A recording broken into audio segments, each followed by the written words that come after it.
सुबोध और पायल दोनों पति पत्नी थे। उनकी जिंदगी खुशी से चल रही थी।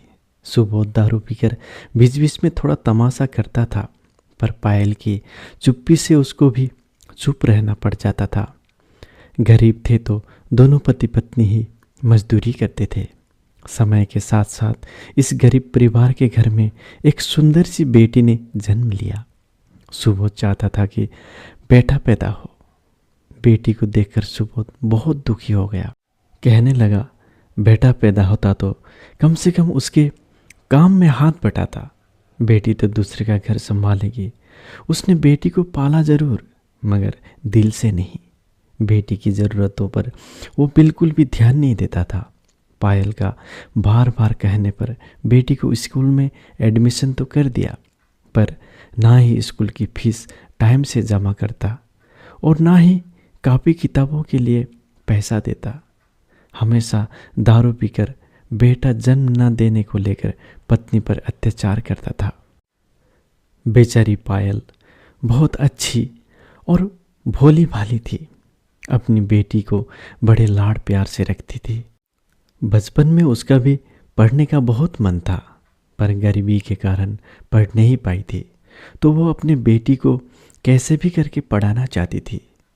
अब बच्चे होने के बाद मजदूरी तो नहीं कर पाती थी, इसलिए वो अपने बेटी के लिए दूसरे के घर में झाड़ू पोछा व खाना बनाने का काम करने लग गई, जिससे समय पर बेटी का स्कूल फीस और कॉपी किताबों का खर्चा देती थी। पायल खुद आधा पेट खाकर फटे पुराने कपड़े पहन करके अपनी बेटी का पूरा ख्याल रखती थी, मगर पति अक्सर काम के नाम पर घर से कई कई दिनों तक के लिए गायब हो जाता था। जो जितना कमाता था वो सब दारू पीने में उड़ा देता था। वक्त बीतता गया। बेटी भी अब समझदार हो गई। माँ ने उसको घर के सारा काम में भी निपुण बना चुकी थी। अब 10वीं क्लास में उसका एडमिशन होना था। माँ के पास भी इतने पैसे नहीं थे जो बेटी को स्कूल में दाखिला करा सके। बेटी का पढ़ने का उत्साह देखकर पायल डरते हुए अपने पति सुबोध से बोली, सुनिए, बेटी पढ़ना चाहती है, उसको हाई स्कूल में दाखिला करा दीजिए। मेरे पास भी पैसे नहीं हैं। पत्नी की बात सुनते ही सुबोध गुस्से से आग बबूला हो गया और चिल्लाते हुए कहने लगा, ये दूसरे के घर जाने वाले जात है। बेटी कितना भी पढ़ लिख जाए, इन्हें संभालना तो चौका चूल्हा ही है।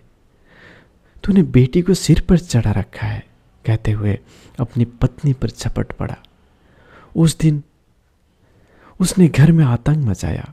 माँ बेटी दोनों को मारा पीटा। अपने पिता का ऐसा व्यवहार देखकर बेटी ने मन ही मन में यह सोच लिया कि अब वो आगे की पढ़ाई बिल्कुल नहीं करेगी। दूसरे दिन पायल अपने काम पर निकल जाती है। वापस आने में बहुत देर हो गई थी, तो बेटी ने पूछा माँ को कि देर कैसे हो गई थी, कहाँ गई थी।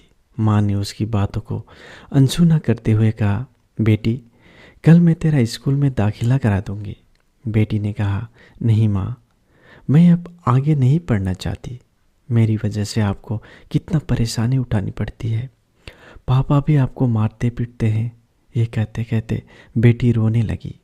माँ ने उसे सीने से लगाते हुए कहा, बेटी मैंने बाजार से कुछ रुपए लेकर आई हूँ, मैं करवाऊंगी कल तेरा दाखिला। बेटी ने माँ की ओर देखते हुए कहा, माँ आपने इतने पैसे कहाँ से लाई हो। माँ ने उसकी बात को फिर से अनसुना कर दिया। वक्त बीतता गया। पायल ने बहुत परिश्रम करके बेटी को पढ़ाया। बेटी ने भी मन लगाकर दिन रात पढ़ाई करके आगे पढ़ती चली गई और अब तो खुद भी पार्ट टाइम जॉब करके अपने लिए थोड़ा बहुत पैसा कमाने लग गई थी। उसने खूब मेहनत किया और आखिर उसका मेहनत रंग लाया और माँ का सपना भी पूरा हो गया।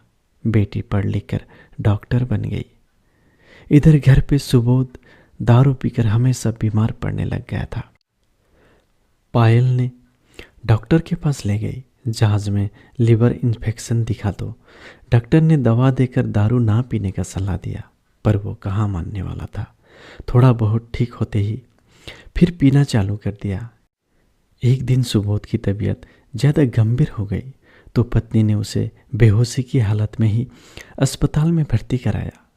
2 दिन बाद उसे जब होश आया तो डॉक्टरनी का चेहरा देखकर उसके होश उड़ गए। वो डॉक्टरनी कोई और नहीं बल्कि उसकी अपनी बेटी थी। शर्म से पानी पानी बाप कपड़े से अपना चेहरा छुपाने लगा और रोने लगा। हाथ जोड़कर बोला, बेटा मुझे माफ़ कर देना, मैं तुझे समझ ना सका। मैंने हमेशा बेटे का चाहत रखा, बेटी को चौका चूल्हा तक ही सीमित रखा। दोस्तों, बेटी आखिर बेटी होती है। पिता को रोते देखकर बेटी ने गले लगा लिया और माफ़ कर दिया।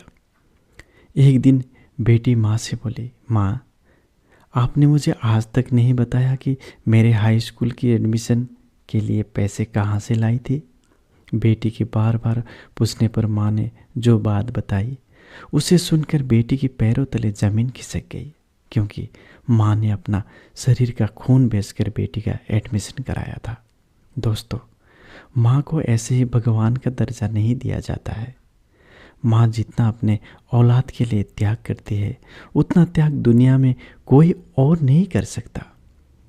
बेटी को घर की लक्ष्मी मानने वाले और बेटी का हर इच्छा को पूरी करने वाले पिता माफ़ करें, लेकिन हमारे समाज में आज भी ऐसे अनेकों बाप हैं जो बेटी का चाहत रखते ही नहीं, और अगर बेटी जन्म हो भी गई तो रसोई या फिर घर के काम तक ही सीमित रखते हैं।